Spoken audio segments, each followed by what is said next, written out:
just an amazing library. In fact, we have started trying to find ways of making these things as mainstream as possible. So, like one of the things that we've done with the Luvale iconography is make jewelry. So you can actually then have the story of what the particular Tusona means. A Tusona is like a little figure that actually stands for perhaps the journey of human life, and how we trace our way back to God. So there's so much in our culture. For me, preserving that culture is important. And for me, I come from the standpoint that as a person at my age, who has younger generations, after me, it is my responsibility to see how I can pass that culture to them, because they don't know what we pointed out to them. They will not be able to learn that. So, in a nutshell, that's what I do. The other pictures that you saw, yes, I've been involved in building children's libraries, because that's one. I grew up. Every house that we lived in had my father added a library, so I grew up in a household with a library all the time, and I felt like that every other child should also have a library in their life. So we build libraries for children. We've built 5 so far in low-income areas, just for the kids to be able to access a library. One of our libraries normally, pre-COVID times, would have about 2,000 kids passing through a week. So that makes me happy, because then I know that other children, are having access to the library.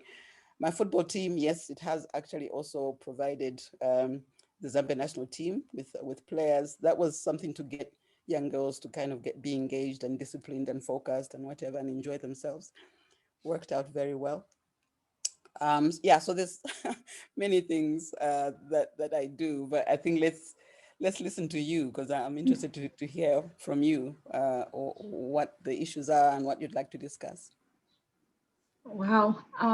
So many places to go with that. Like all my questions, I don't know which one to start with, because you addressed everything. I do want to start with, preserving some of our traditions. You said how, with the Luvale, you've created jewelry.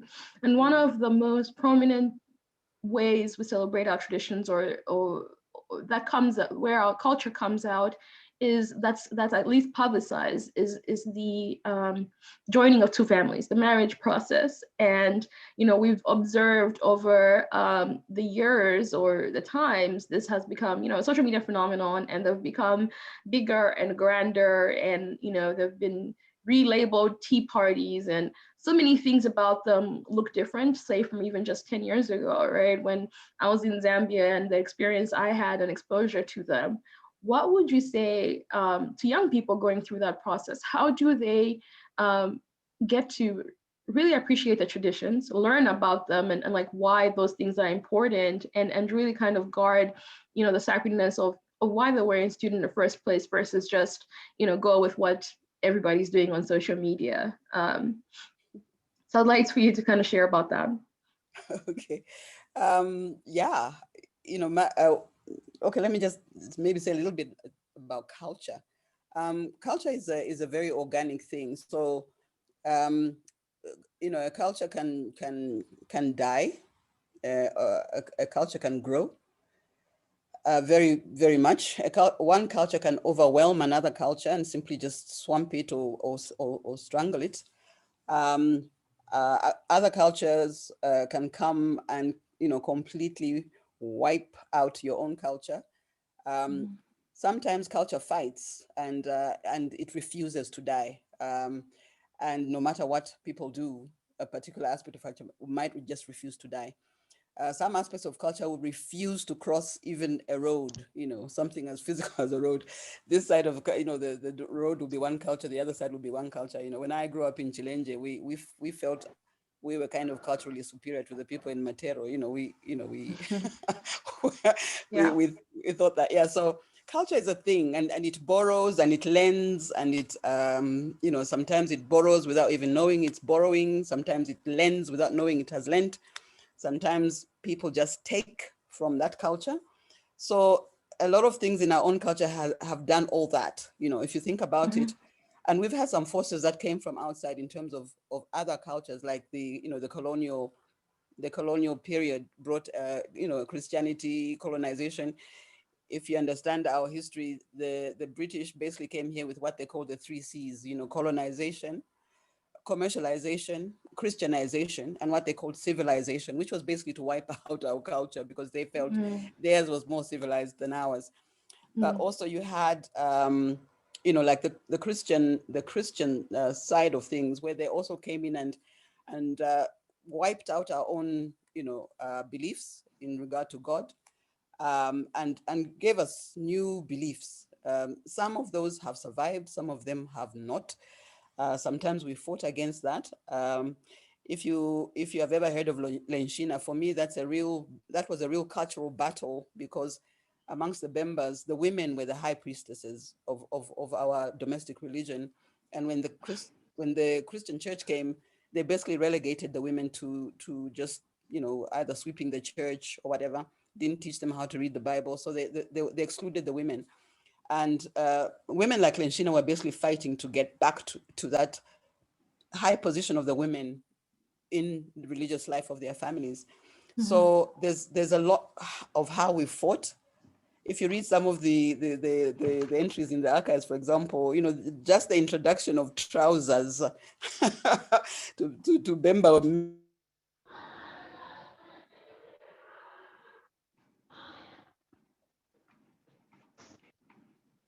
Give us a minute.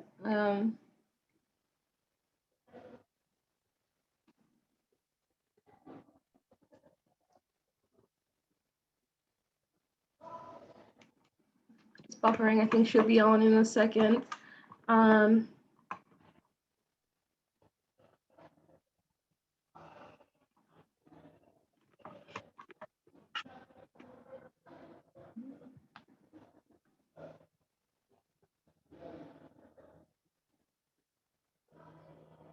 But Mulenga, are you back? We lost you for a little bit.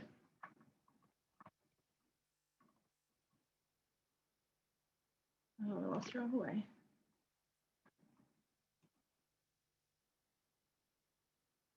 Oh, yep. You're on mute. Welcome back. Sorry, I'm dealing with Zesco here. Okay, it took I'm hybrid, so it took a little time for my thing to switch to solar. But anyway, so our cultural practices are normally created because the biggest part of culture is survival, is for the survival of people, survival of society and community. So when you look at anything culturally, please also try and look at that. What does this thing serve for the society? Because normally it's the purpose of survival, or cohesion or something like that helps Mulenga, there's a little bit of a lag. Okay. No worries. Okay. No, I appreciate that, and I think it gives that understanding, kind of gives us a different frame to look at the changes that we're seeing in our culture, right? An appreciation for the things that are happening. It's not a new phenomenon, but something that continues to happen as we are interacting with the rest of the world. One thing you mentioned about the Europeans and how they came in, there was a view that theirs was more superior or better. And, I was, in preparation for this, I was looking at just like some of the Bemba sayings and the way we describe things. Like there's 5 different ways to describe somebody who's a liar. And my new favorite word was kantevele, which is a word used to describe an elegant, refined person. And kantevele is an insect that clothes itself in grass. And I thought that was beautiful because, one, there's like a lesson there, right? Because you learn about this insect that wears clothes, and to associate that with somebody who's well-dressed and refined, I thought that was a beautiful way to call someone, right? And when I think about just the way we say things and the books that we have about knowledge, it makes me think of a similar book in the Western culture, Sun Tzu, The Art of War. And in business schools, that is publicized and it's just all about sayings and proverbs. Why or how can we elevate some of the proverbs that we have, or books like yours, because you've already documented, to kind of be there? Because I think that our proverbs not only, are applicable in business, but are applicable in all areas of life. Can you talk a little bit about that and kind of just maybe reframing the narrative about our language? Yeah. Yeah, Kantele. Yeah, for me also that's pretty clever, but of course. And I remember when I was going through my Chisungu ceremony, that's like one of the first things that they make you do is to look for a Kantebele in the forest, and you have to go and find one. Yeah, wow. It's about being focused and discerning. It's about being able to see things. You know what I mean? That's kind of like the lesson behind that, because they're pretty hard to find if you're not paying attention. So that's kind of like the little exercise behind that.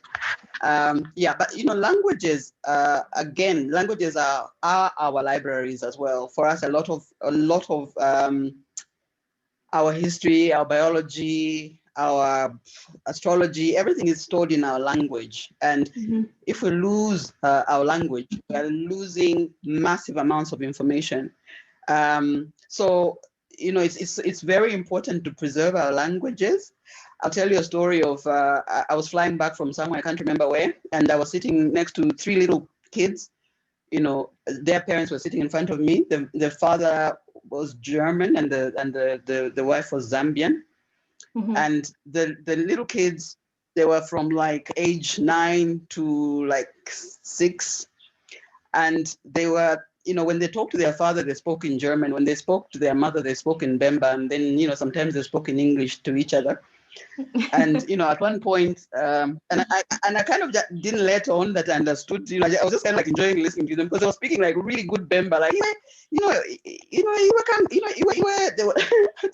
were talking about like they were using proper words and everything to each other. Wow. So after listening to them, I kind of like patted their mother on her shoulder, and I said, do you live in Zambia? Your kids really speak like good, and she said, no, they were born in Germany. We live in Germany. We only go home for holidays. And I said, how come they speak such good Bemba, And she said, well, you know what? It's just a policy for me. It was like a personal policy for me that my children will have to learn my language, because she said, if anything happens to me, they're the ones who are going to have to explain what happened, or how, whatever, and they'll have to do it in their own language. And she said, so that made me just make sure that they know how to speak my language. And I thought, wow, yeah, actually, it's really a domestic policy, whether your children speak your language or not. It's entirely up to you. We can't depend on anybody else, especially if we speak that language. So, for me, I've always kind of said, that is the truth. That's God's own truth. Languages will be lost in our houses, not in schools or anywhere. They'll be lost in our houses. So, it's entirely up to us to make sure that our children actually understand and speak our languages. And then you can scale it up to schools, and they can take this language or get training wherever. But the first place where they will learn that language is in the home. And the advantage biologically or neurobiologically, if you want, of a child being bilingual, have been proved that if a child speaks more than one language, they actually have an advantage over a monolingual child. And why not have a polyglot for a child? It's right. a little bit lazy. English is easier, so we use it, and that's it. But it's a personal effort, I think, to learn to teach our children their own languages. And kids are very good at languages. It doesn't confuse them, as we say. It doesn't, effort. So language, apart from being that vehicle that translates our history and our everything, our subjects, is also, of course, identity. It is, it's a thing that if you hear somebody speaking your language, you immediately know, oh, maybe we have something in common here. So it's a very vehicle when it comes to proverbs, we underestimate just how important proverbs are in just maintaining our own, never mind wisdom, but our own psychological well-being, if you want. The capacity, in the olden days, you learned it was everybody's duty to pass on proverbs, to the next generation, to the next person. What proverbs actually do, because they're very, very neat little packets of information and wisdom and insight and all that, is that you can pass that very easily to another person. But what it does, it gives you many answers to many situations that occur in life. So if something is troubling you, you can actually pick that little piece of information and translate it into a solution for yourself, or just a calming for yourself. And for me, I think we underestimate the power of proverbs. Sometimes I'm watching CNN or somebody, and I'm watching what's going on in America, and thinking, wow, they just need one proverb and they'll sort this out. because I can see that it's one person just stood up in that meeting or whatever and said one, Tonga or Bemba or Lozi or whatever proverb. Everybody would be like, oh yeah, actually, yeah, this is what we're supposed to talk about. Because the information in the proverb is so rich, it is so insightful, that it actually guides thought, and it guides mood, it guides temperament, it guides the next action. So very useful instead of just having I call it my life hacks, that kind of life hack as a societal tool for everyone to know. So for me, they're rescue packages, they're tranquilizers, they're meditative devices, they're so many things. So me is why it's important, why I even wrote the book Instosolona Mapindo, because I thought people should start understanding how important this is. Yeah. And have access to. That's kind of like volume 1. So volume 2 is coming. There are hundreds of thousands of programs. Yeah, I can't wait to get my hands on it, as I said before, and to share it with just my network and even just people at work. One of the CEOs in my practice, every time he addresses us, he opens with an African proverb. When you want to go fast, go alone. If you want to go far, go together. He always says that, and he loves it. He doesn't know the origin of it, but there's a new kind of enlightenment that Africans there's some wisdom there, and the problem is just access to some of it, right? And really an honest access, right? Because like you said, there's forces that will take, but I think if we publish ourselves and we control the narrative, it's a good way to kind of keep it, and also get recognition for the fact that this is from the Bemba tribe, this is from Zambia, this wisdom is from our forefathers. On that note, I also want to kind of to speak about wisdom from our forefathers. When I was growing up, I grew up around my grandfather, who was born in 1910 or 1914, we're not very sure. And he had, some of those elderly diseases, blood pressure. So his feet would swell up and they would hurt him. And sometimes I would sit with him and ice them and he would tell me stories. But sometimes he'd take a razor blade and cut himself and apply some local medicines, and that will reduce the swelling, and he would be good for a couple of weeks. And that was more powerful than some of the Western medications, right? Because it gave him relief. And he couldn't do it as often as possible because it takes a razor blade and cutting and all of this. How are we passing down, or is there an opportunity for us to kind of take some of that knowledge of like our traditional healings, right? Our traditional rites of passages, and passing it on to the next generation, and maybe even including it in some of the modern technologies, right? There has to be a better way to deliver that medicine than cutting yourself, right? Like, how are we taking some of that knowledge from our forefathers? Because they knew all the remedies to fix ailments, right? And now we just rely on Panado and the like, right? So I kind of wanted to see if you could address that. Do you kind of believe in Inembo and those types of practices? Yeah. I mean, I was the other day I was in one of the Chinese shops here, and I was kind of amused because, what your grandfather was doing and what that also used to involve was called Ichisumo, where they plug the it used to be like maybe a cow horn or something onto the thing, and it sucked out the blood or the whatever, the toxins. And it's strange because when you go into the Chinese shops here, you actually find Ifusumo, but they've like made them into new technology. You know what I mean? So you buy a little box of Ifusumos of different sizes, depending on what, whether it's your head you're going to Sumika or your leg or whatever. But they have translated it into modern technology. Okay. And every time I go to China, you walk into a Chinese last time I was in China, I got really bad throat infection. And when I walked into the chemist, nobody mentioned antibiotics. They just took me to the side of the Chinese medicine, and they said, okay, take this, drink this, do this. And I went home, did what they said, and the next day I was fine. And you're so right, because we need to do this. There was one time I've always suffered from like bad throat infections, and one time I had a really bad throat infection, and my mother went into the bush and she came back and she made me this tea, and like within half an hour I was done. The pain was gone, the swelling was down. And then like years later I asked my mom, like, what was that thing that you gave me and she was like, Ine. Like she couldn't remember.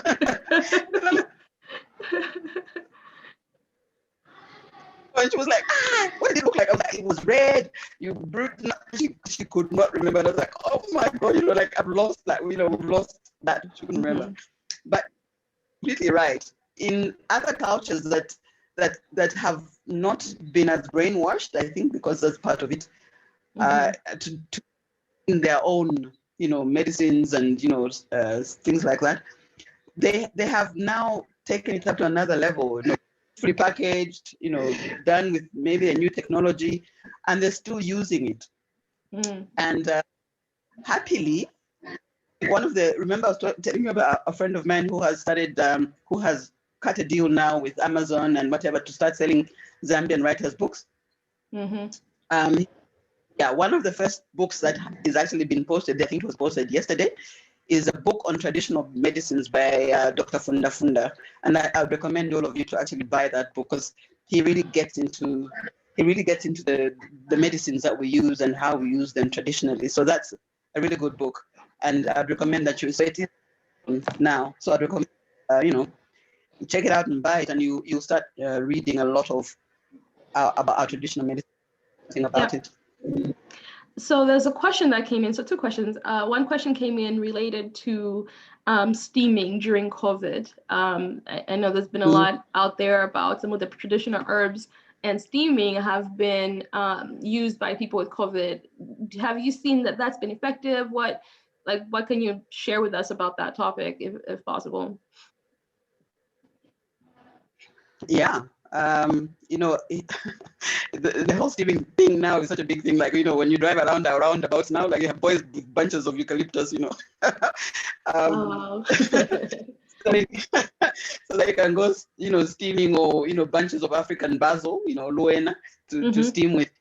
I think that basically comes from our cultural belief that there are many ways of ingesting medicine. It's not just through injections or pills, but you can inhale it as well. You can smoke it. You can you can put it on your skin. There are so many ways of taking medication, and those are the ways that I think we need to explore. The ukufitikila, as we call it, the steaming, I think has actually saved a lot of lives here in regard to COVID. Yeah, because people, seriously, people are doing it. We are rediscovering all the different herbs that we used in the past to steam with. And for me, a lot of the people who have recovered, and here we actually have a very high recovery rate. A lot of the people who have recovered did that almost every 3 hours. Once they get the symptoms, they start steaming, and clears the lungs. It infuses the medicinal properties of the basil or the eucalyptus, and they feel much better. So that is why it's so important that we start going back to those things and seeing the efficacy of their users. Yeah. One thing you mentioned is, how we've been brainwashed. And, when I think of that, the thought of pride, right, and understanding, and, the lady that you met on the plane, she's proud of her heritage and she wants to pass that down. But some of us view our languages or our dress as inferior. We've started to believe it. And so we don't advertise that I am Zambian, right? Some of it is political, right? You don't want people to Google your president or whatever it is. But some of it is just we don't think that there's value in knowing where we come from, that there's value in knowing our traditions and our medicines and that kind of thing. How do we, one, restore some of that pride so that we can begin to capture, right? Because I am, Kopala all the way and also Bemba all the way, and I try to get onto it, but sometimes there's no resources. Like, as much as I would like to learn more, there's no resources. And so, like, how do we start to restore some of that pride that was lost by Westernization and start to, share resources so that we keep our culture alive? All right. I think for me, one of the biggest things that has happened is just the technology and how that can enable us to start, preserving these aspects of our culture, passing them on, and so forth. That for me is a big plus. And for me, for one, I intend to use that very much to pass the culture on to the next generation. One of the things I'm doing right now is we're collaborating with the Swedish Ethnographic Museum. The Swedish Ethnographic Museum in Stockholm has like almost 700 objects that were taken from Zambia maybe like 100 plus years ago. And what we're doing, which we hope will translate into other things, is that we're building a digital platform to digitally, if you want, repatriate those things back to Zambia so that Zambians can learn. Because a lot of the objects are really kind of important to our culture, but some of the objects, they don't even know what they are, but we know what they are. So what we're doing is we're digital, and that digital platform, we want to build it so that it's usable from village to university. We have worked with villagers in Gwem for them to we really get to know the real information around the objects. And so I guess by next year, you'll all be able to access some of those objects and look at them and read them and see what what those objects mean and so forth. So for me, technology has become a real vehicle. But also, one of the other things we're doing with that project is that we are going to have fashion designers, jewelry designers, journalists, people who don't normally kind of, rotate around that universe of cultural objects and so forth. We want them to translate the objects into fashion or jewelry or whatever, but attach the story of what those things actually mean to us people, so that people wear a jersey, I should be able to say, oh yeah, actually this pattern here is part of the Mbunda, iconography, or this is a Kaonde mask, which means ABCD. You know what I mean? Just we can have more of these things out there, and we can talk about them, because one of the things I see, like when I come to the States, one of the things that I see is like, wow, look, the history is everywhere. The history is everywhere. It's everywhere. You have statues. You can converse with the history all the time. Yeah. But we done that very well, and we need to do it. So if it means we do it through things that people use every day, or people wear, or people read, or people sing, then we're going to do that. And that's one of the aspects of the museum. That's something that we're doing. We're always laughing because we say, our museum has very crazy departments, because we have the department of poetry, instead of, I don't know, some other one. But we are preserving, we had a big event where young people actually translated women's history into poetry. And that for us is a way of passing it on to young people. So we're trying all sorts of different ways, and we hope some ways will spread, some ways will actually go far enough so that young people become interested, and they also take some of that and run with it, which is really, for me, it's become really exciting, because yes, young people are interested and they're taking agency. Yeah. How do I know that you just spoke of this work. I know you're writing a book, and more of your books will soon become available on Amazon. How do people find you and follow the work so that they're keeping connected to the things that you're doing so that they can either support or invite some of their family members to participate and even just engage their own children in the diaspora? How do people find out about what you're doing? I think I think the place where you might find a lot of what I'm doing, I think, is probably my Facebook page. I have a Yeah. public one and a kind of like, private one. But I think that's the place where you find most of what I'm up to. Okay. Apart from, I don't know, yeah, apart from the fact that unfortunately for you, you might not catch me on radio or TV or whatever. But I think my Facebook page probably has more of Okay. the information of what I'm doing. Right. Well, you'll probably get a flurry of requests after this call for people trying to stay in touch. So what I'm going to do, we're at 15 minutes, well, about 12 minutes before the hour. If there's anybody in the audience that has questions, once come off mute and ask your questions to Mulenga directly. I encourage you to do that now. I have more questions if nobody does, but I want to kind of share the time here. So if you have a question, please go off mute, introduce yourself, and a brief introduction, and ask your question. I saw a question about whether Zambian languages are being taught in our schools. Yes, they are. The policy that is now in play is that children are taught in the local language up to grade 4. And then after that, that's when they become acquainted with English. And I can tell you that that, which is something my father fought for, actually, and I'm very happy that it's now in play, that has lowered the literacy ability, the ability for children to read. It had been at grade 6, now it's at grade 2. So it means kids can now actually read and write because they're learning in their own local language. And teachers have told me, because I went to schools that are doing this just for me to find out, and teachers have told me it is so much easier to teach the children in their own local languages, and it is so much easier even when they transfer into adding the English language. So it's in terms of just literacy, it has worked wonders, because now we have a much broader literate group of people who can actually read and write at a much earlier age than before.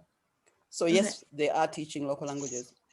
Is that being done? Is it done in just rural areas, or is it done in all Everywhere. public institutions? Okay. Everywhere. All right. That's good. I think that was something I got some questions about before this, so glad to hear that it's improved literacy rates. Mary, I see you have a question. Yes, please. Thank you so much. It's an honor to meet you, Ms. Mulenga. I am from the Democratic Republic of Congo, so we are neighbors. And I'm sure we don't have enough time, but we could exchange proverbs all day long. It's very beautiful. Totally. But here's my question. So yes, we try to preserve culture as much as possible. But, and we're out here in the diaspora and back home. Do you believe culture is adapting? Because some of the things I've noticed we used to do, and now we start to rationalize to say, well, we can't do it like this anymore. So do you believe that culture is adapting? And by adapting, are we diluting culture? Yeah, as I said before, culture borrows and it edits, it just does everything that we do. And sometimes because circumstances have changed, the culture will have to self-edit, or you can, the people themselves edit it, sometimes consciously or unconsciously. The best cultures, because a changing culture can be very disruptive psychologically for the members of that culture. The best cultures that adapt and remain kind of culturally in a state of well-being are cultures that are very conscious of the changes that they're going through. Cultures that can change but know what is changing about themselves. Cultures that are conscious in choosing what they want to preserve and what they want to lose. Those are the best adapted cultures. I'm afraid a lot of our cultures, we've become very unconscious.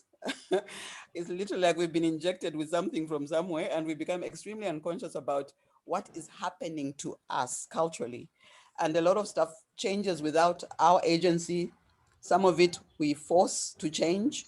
Mind you, an epidemic can change culture, or a flood, or many things can change culture. But if you're conscious of the changes in your own culture, what is changing, because there are so many valuables in a cultural bag.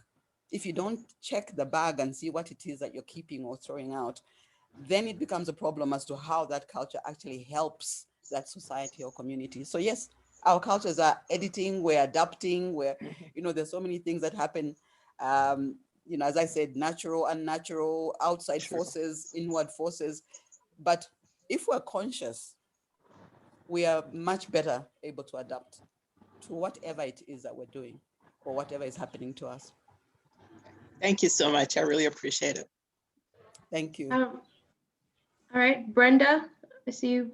Brenda, you have a question? Sure, I do. First, I want to say thank you so much for sharing this really important topic on language and culture. I know that our role here in the diaspora is to try and maintain and sustain our Zambian identities and languages and culture. But I think the same is true for the Zambian context. Every now and again when I travel home, I remember I hadn't traveled home in a while and I was so excited to go back home. And one of the things that I really enjoy is just the ability to communicate in my native language. So I don't even want to speak English, I want to speak in Tonga and just really enjoy that. But I had an experience where several family members, the younger generation would be like, oh, no, Auntie Brenda, we don't speak Tonga, we only speak English. And that really, really bothered me. And over the years, I've tried to sort of see if I could, conduct an informal survey to see what is going on, the evolution of the loss of the Zambian, of the Zambian indigenous language in preference for, English.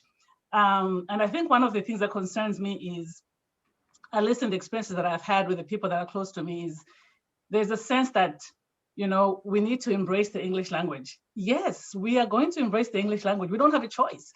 We live in a globalized world and English is always going to be a part of who we are and how we advance in this world, right? Yeah. But the native language, our own mother tongues, we cannot afford to lose those, because once they're gone, they're gone. Yeah. So the two can live together, in the same environment, our native languages and English. But this idea of having this preference of just one language over the other is something that really, really bothers me. And the informal survey that I conducted really showed that there's almost this decline, with a certain generation of embracing the native language. The preference is that, English is the language that we need to be speaking. So I'm sorry, Auntie Brenda, I don't speak Tonga, I only speak English. Yeah, that is so true. I mean, there are parents who literally stop their children from speaking their local language, which for me is sad. And you're right, English and our local languages can coexist. There's no need for one to be, inferior. So yeah, absolutely. The University of Zambia normally does a survey to see how our languages are faring.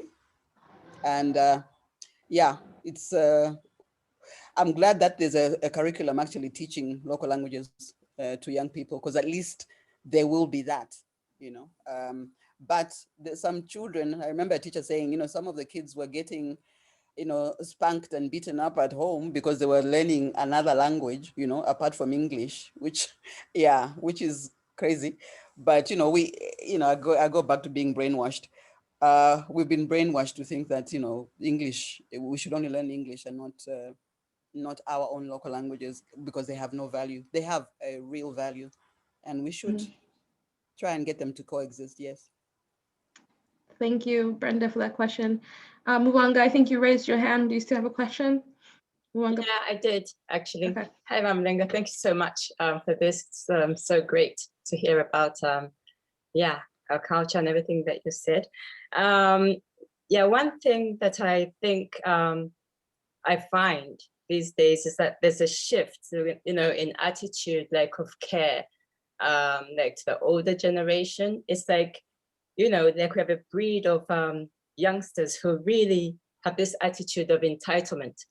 And I'm not sure, I don't know if it's just me, but I worry that the way we look after our parents, for instance, you reach a certain age of maturity and that you know, you have to kick in now, and you're the one who needs to look after your parents, you know.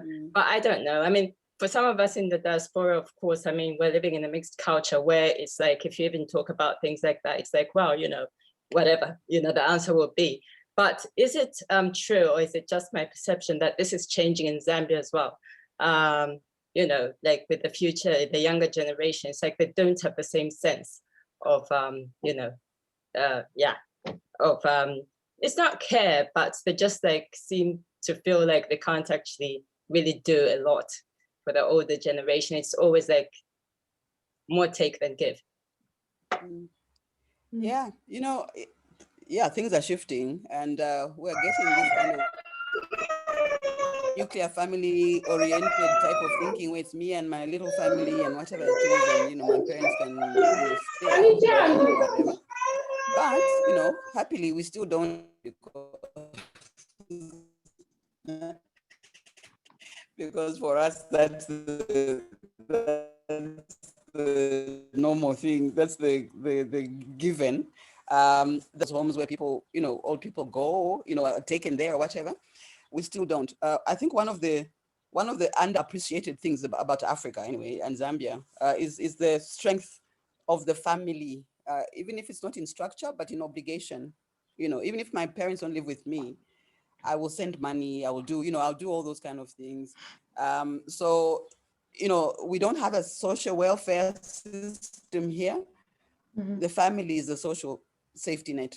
And, you know, we don't have people sleeping, we don't have homeless people sleeping in the street. We don't have, you know, old people in homes yet in those numbers, simply because I think the family, even the structure might change, the obligations are not changing as quickly, which is great, because it means we're still looking after our own, in a sense. You know, safety net, you know, and I've been pushing for this forever. We must have a national family policy, because the family is the national safety net of this country. You know, when I was working at the Ministry of Sport, Youth and Child Development, we were working a lot with orphans and vulnerable children. And I can assure you that to have a child who was actually abandoned, or, you know, was really, that child had no other person, you know, in their lives. But when we did all the tracing and tracking and everything, almost every child had a home to go to, because whether it was an auntie or a distant whatever, there was somebody who would take that child in, simply because part of our human rights is the right to shelter, is the right to share my shelter, you know. So, you know, everybody kind of would take a child, or whether it was my cousins or whatever organizations, because they kept saying, but you're breaking up families. And I'll say, we're not breaking up families if the children are living with their mother's sisters or their father's brother, when that is still the family, you know, for us. But for them, it was like, oh no, the families are broken. So, you know, so there's also the, you know, that aspect of what is a family, and what foreign interventions can also mean in terms of how they view our family structures and what they think our family structure should be. But I will tell you that from my experience working at the Ministry of Sport and Ministry of Community Development, the structure of the family may be changing, but the familial obligations of support, I think, are still there to a large extent. Okay, great. So, thank you so much. Thank you. Thanks, Muvanga. I know we're on time, but I know there's still a lot of questions and interest in this. So, Mulenga, if you have an extra 10 minutes, are you available to continue? And also, I'd like to ask the audience if they still have some time to continue this conversation. Okay, so thank you for that. There was a question in the chat that came from Constance Monsway. She wanted to know your opinion on the use of NFTs and blockchain and these new currencies, and what role they can play in preserving the arts. Or if that's even a place that we're, you know, ready for. Yeah. That is like, for me, for me, the blockchain is like Africa's solution to so many things, you know, and NFTs. I think you know, I've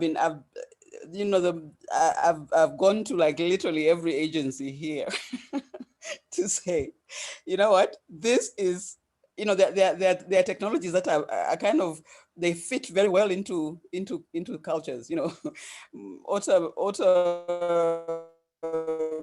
mechanics and automaking fit very well in Japan. I think the blockchain fits so well in supporting our culture. And I think the blockchain and NFTs will actually help us leapfrog so many of the challenges that we have right now. You know, one, even in wealth distribution, in moving our money, in how we trade, in how musicians and artists will be able to sell their stuff, and how they'll be able to copyright them or digitally mark them, earn money from that. For me, that is the future, and I am really, I'm so I'm so passionate about that, because I can see so many ways that we can leapfrog. We can leapfrog. You know, the beauty about Africa is that we don't have, you know, they call us underdeveloped, but I think it's an advantage at this point. We don't have as many legacy issues to deal with. You know, we don't have like a huge banking system that would make it impossible for us to use the blockchain to you know, transfer money, to trade, to do all that. We don't have those issues. We don't have legacy issues in terms of the electricity supply and distribution. We don't have legacy issues for so many things that actually stymie sometimes the Western world in advancing quickly around things. If you look at M-Pesa, it's because Kenya didn't have the same legacy banking systems as the Western world. And that translates across Africa. So we can leapfrog a lot of these things because we don't have those legacy issues. You know, some of our systems are not embedded in the stock exchange and all that, and you can't change this because it will affect that. It's fresh, it's new. We can put it on the blockchain and we can move. So for me, the blockchain, NFTs, that's the future for Africa. That's the future for Zambia. Well, do you think that culturally our mindset is ready for that adoption? Yeah, you know, you'd be surprised, you know. Yeah. For me, you know, the first of all, the fact that we have a population of what, 18 million, and about 14, literally 14 million telephones. You know, somebody's using a phone somewhere in this 18 million. People are now very, you know, able to use that technology already. That's a computer. You have to take advantage of that ease that people have adopted and adapted to that.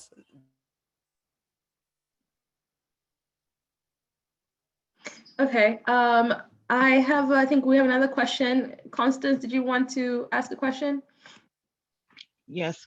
Mulenga, thank you so much for being here and speaking with us. I'm a big believer in blockchain and NFTs, and I've been reading and studying a lot about it. So would love to connect in the future about that.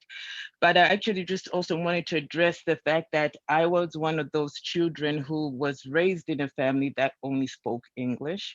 And you know, I'm in my 40s now, but I think the comment that I would like to say is that we never felt disconnected from our culture, in the sense that as we've grown, you know, like right now we sponsor over 1,000 kids. I've built over 12 boreholes throughout the country, pit latrines. We continue to give back to our country in big ways. And so I really enjoyed this conversation because it put things in perspective. Sorry, I'm back, people. It was Zesco coming back from wherever it went. Yeah.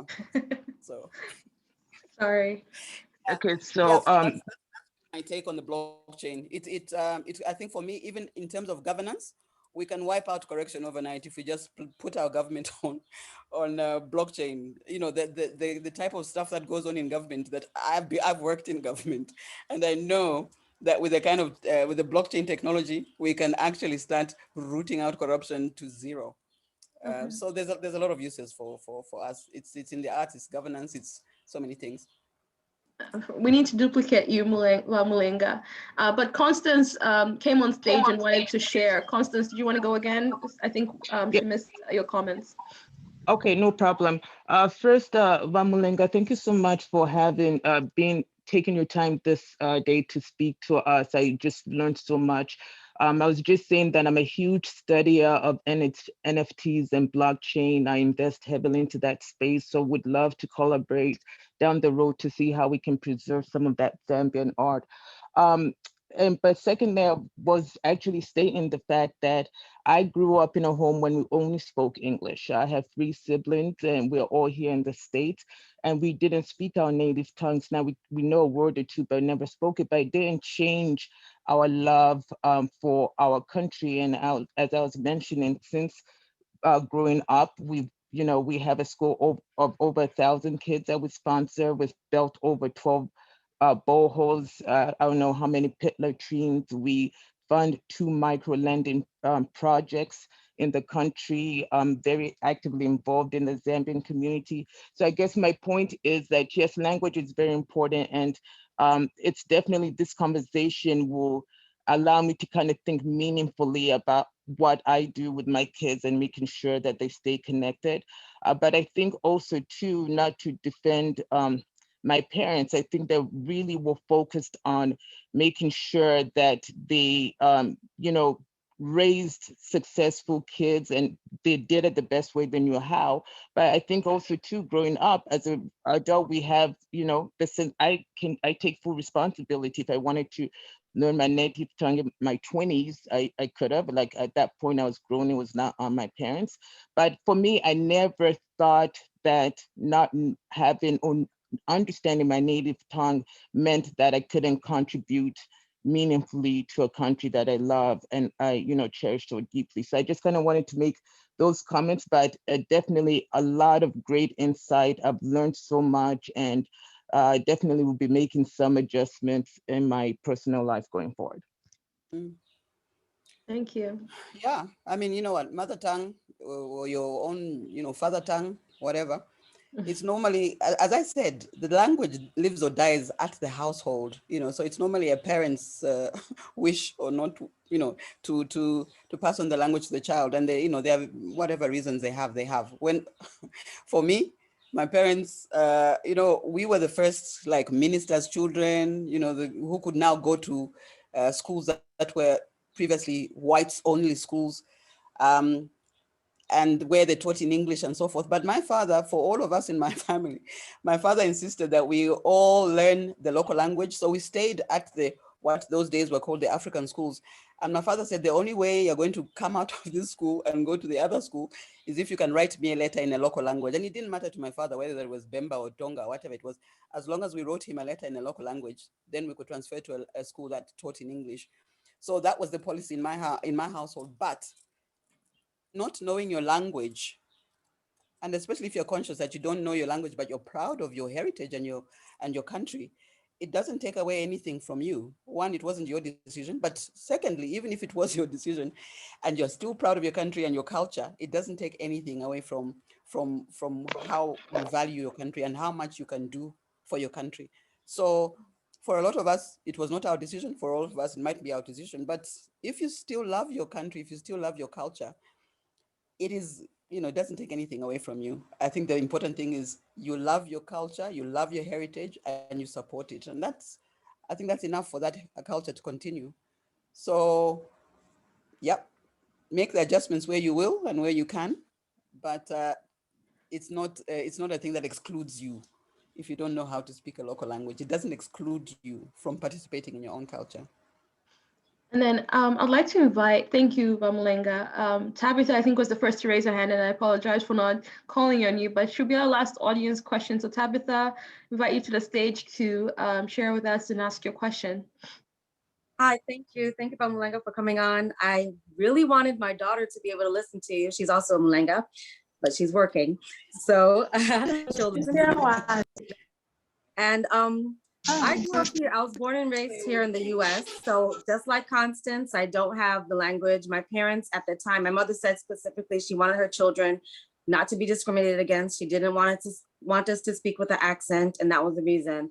But then I've also had the pleasure and opportunity to grow up in Zambia myself as a child, and then also bringing my children back to grow up in Zambia as well. So they're familiar with the culture. But when I came there in 2000 and I sent them to Rhodes Park School, I was like so excited, like, oh, they're going to learn how to speak vernacular. They're going to learn how to speak the Zambian language. And I remember the principal telling me, no, here they're learning how to speak English only because there's so many languages, especially in Lusaka. So is it possible for us, especially now that we've had virtual learning so much so in the world, not just like in one, not just in the Western world, for us to try to create programs where people can teach the vernacular? Because I know even while I was there, when I realized, okay, my kids are not going to learn this in school since we live in Lusaka, I tried to get them a Bemba teacher, and they weren't really interested because they were younger, even though I forced them to sit down for the lessons. And they had those little Bemba dictionaries and things that were going around that I can get from the bookstore and stuff, from Book World. But is it possible is there anybody interested in doing that, where they can have like virtual lessons where they teach the language so people can, like us or Constance or anybody else that's interested, that wants to at least, you know, get our children or get ourselves embedded in that language? Because that's one thing I definitely miss, even when talking with family and looking at chats, even on Facebook, and you see different terms. I'm like, man, I wish I knew what they were saying. And I have to text my auntie, this is what they said. What does it mean? You know? Yeah, true. I think we were having a chat about that with Chita, I think the last time, because I was saying, you know, when the Peace Corps volunteers from the US come here, I interact with them a lot because I do all their cultural training. But one of the aspects of their training is language, because they go into the villages, you know, so they have to learn Tumbuka or Mambwe or Kaonde or Luvale. And the Peace Corps language teachers, and you know what, Chita, I'm going to follow that up.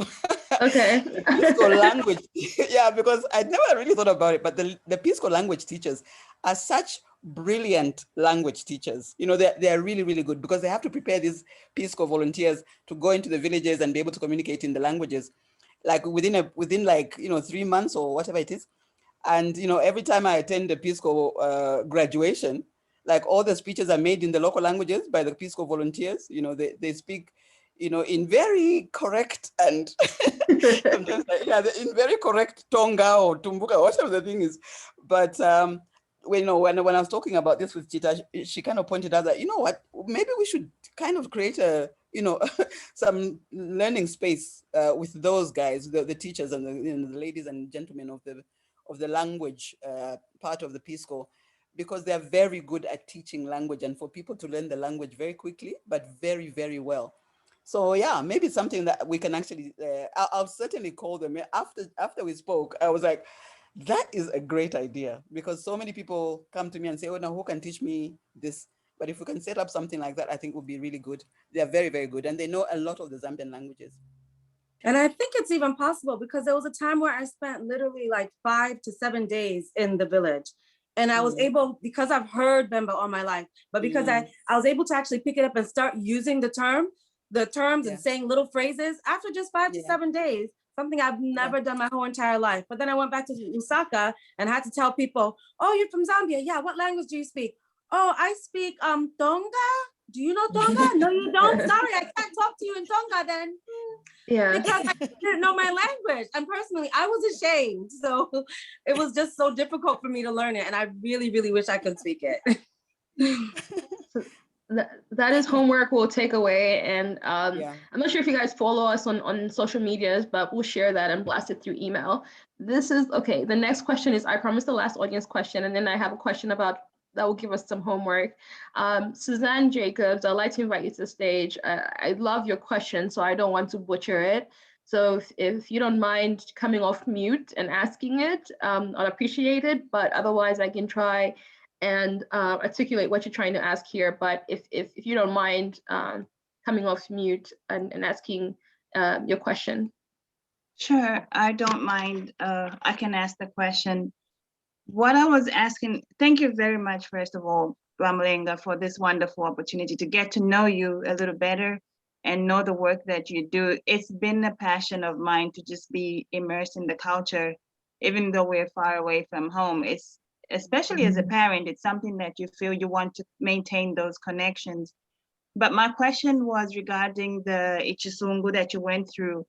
I, unfortunately, was not lucky enough to have gone through that. And for some reason, I'm not sure what was going on, but I was not very happy with my mother because most of my friends were going through that and I did not. So I've always just wanted to think, is it something that a grown woman can still go through? Just to, it just feels like a validation of your womanhood to have gone through that experience. So not to have gone through it just somehow has always been like, ugh. But anyway, what I was asking about is, since we did have that for the young women at that time, at the ripe age, is it, apart from the Luvale people of the Western province who sent their young men in seclusion for preparation to, manhood, I don't know of any other Zambian tribes that do that. But what I was thinking of is there a way that we could establish such a model for our young men to be able to go through that rightful passage, mostly as a way of reinforcing their identity? When we talk about us losing our culture, and from my observation, even from over here, we've easily replaced our culture with the Nigerian culture. I think it's easy, it's big, it's everyone buys into it. So even things that they do for their wedding ceremonies, baby births, it's like in vogue, it's the thing to do. But that, I think, has become as a result of the gap that exists in our own spaces, our own cultural spaces. But back to my point earlier, if we could have a similar model for the young men where we could teach them who we are, I think it'll be able to push forward the agenda of reclaiming our lost culture. Most of the things that I do now for my children is just push them in that Nigerian space so we can say we're from Africa. But there's nothing that I can do for them that's typically Zambian. But 10 years down the line, what is this going to look like? Is there something that we can do to try and just stop this before we actually don't have a culture? Thank you so much. Yeah. Remember I was telling you about some cultures that have refused to die. Some are fighting, some are, doing, contorting themselves into different shapes just to stay alive. I think Ichisungu is one of the cultures, the aspect of our cultures that was really attacked, especially by the missionaries and the colonial government, to the point that it had to go underground. And sometimes when something goes underground, it has to be edited. But also the aspect of men being taught. A lot of the men, if you read, if you go back into our history, at some point the men were being sent or being forced. One, they went to war, but two, to the world wars, but two, they also had to go to the mines to work because the British introduced a tax system, and men had to earn money. So they were forced to go to the mines. And so in the, Muchisungu, the thing about Ichisungu is, and why it's for a girl only, Ichisungu, is because, as I said before, the Bemba woman is the priestess, the high priestess of her domestic religion in her house. She conducts all the religious ceremonies in the house. So there was more time taken to make sure that she connects with nature, with God, with everything, and to place her in that position in her own house. But ukulange mbusa is another aspect of the mbusa ceremony, because Muchisungu, they teach mbusa. Ukulange mbusa was actually for the man and the woman. And I can assure you that the songs Mukulange mbusa, a lot of them are directed at the man and empowering him to be the best man that he can be for his society and his family. So there is a model. I'm writing about that right now. I'm just about to finish that book. Please buy it. I have really gone back into to show why we did that, why we did Chisungu. I haven't dwelt on Chisungu so much. I have dwelt on the Kulange Mbusa because it addresses both male and female roles in our society as we saw them, and what we actually taught to both genders. Our traditional religion as Bembas is that God created two genderless beings, And because for our God, the most important thing is relationship. Relationship had to be something that had to be taught, to be passed on. You know, the good aspects of making a relationship work had to be passed on from generation to generation, because relationship is everything. And so that's why you have relationship to nature, to God, to whatever, muchisungu, and relationship to another human being, mukulangembusa. So those things kind of come out in my book. I've put all the songs, I've put everything, all the symbols, so that everybody can understand where this comes from. And then you can keep it as well and pass it on to your children. Both my great grandmothers were Vanachimbusa, so I'm kind of just carrying on their mantle. But the models, as I said, the models of you know, in our culture, you do not cross a biological milestone or a social milestone without someone teaching you about where you're going, you know. So that's why we've even kind of like now got like kitchen parties, because we know that, okay, but it's kind of become edited and, you know, contorted and whatever. But the principle behind that is, you know, umwana bamufunda pakuya. You know, anytime a social or biological stage is changing, we must take that human being and equip them for the next part of their journey. So that's why we have all these teachings. And Susan, yes, I really like to look at what are the models that we can use to do that now. I had a Finnish girl who came, she was doing her research, and the whole thing about why she was doing that research was, she said, you know what, in my culture, I have no idea how to be as a woman, a female. Nobody tells me, nobody has told me, I don't have any signposts, nothing. So she came here and she attended Ifisungu just so that she could figure out what it was. And I think for her, the most powerful thing was, and for me actually, when I came out from my Chisungu, you know, the final day of my Chisungu, the final day of my Chisungu is something that I've never forgotten, because when you have the entire village, and mine was in the village, when you have the entire village affirming you as a human being, as a woman, the whole village, you are so empowered, and it's an empowerment that I can't even describe. You know, I walked out from my village feeling, okay, so bring it on, you know. because I love that. I was like, I am me. I am capable. I am, you know, nobody can take me down. So it's so important. And I'm glad you bring that up. It's so important. And we must explore how we create those signposts for our young people as they go. Again, part of that richness of our culture, whether it's the Luvale model, whether it's the Lozi model, whether it's the Bemba model, whether it's the Mambwe model, we, if we're conscious, can bring all that to bear and help our young people to navigate, you know, the various stages of their lives. So thank you for that question. I mean, I absolutely love that complete reframing, right? Like, my mind is blown by that. I think when you look at those ceremonies from a Western perspective, it's easy to think of it as you're stripping away power from a woman and you're preparing her to be this inferior person in the house. But what you just said about the woman being the priestess over her home and making sure she was equipped to lead, mind blown, right?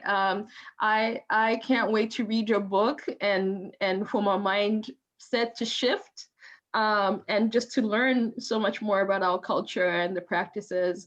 I think a lot of people from the faces and the nodding I saw have had a similar mindset shift and a prophetic moment right there. So thank you so much. I would like to, I know we're way over, I do want to close, but I have one last question that I hope that, you know, everyone on this call takes away and takes it as homework. And that is on family trees. So I'll give a little bit of background on that. My grandparents, 100 years ago, it was 3 brothers, they settled and they bore children. My mom is the youngest of 8, and they have 32 children. I have 32 cousins and 64 great-grandchildren, and there's 100, and it's just so many layers over the years. And so my family has started to document some of those relationships and the tree, and we've learned so much about ourselves and so much about just the health of different people in the last 100 years. And I know you've had a similar exercise that's gone even further back. I'd like for you to share just some of the benefits to bring up a saying that you said at the beginning of this is plant your roots deep and fly as high as possible. How do people go back and figure out just how deep their roots go and learn about where they come from as they prepare to launch into the world? So maybe speak about some of the benefits of family tree, your experience with the process, and where people could start.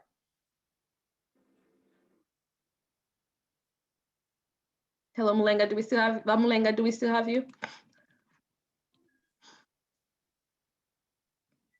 I think Zesto has her.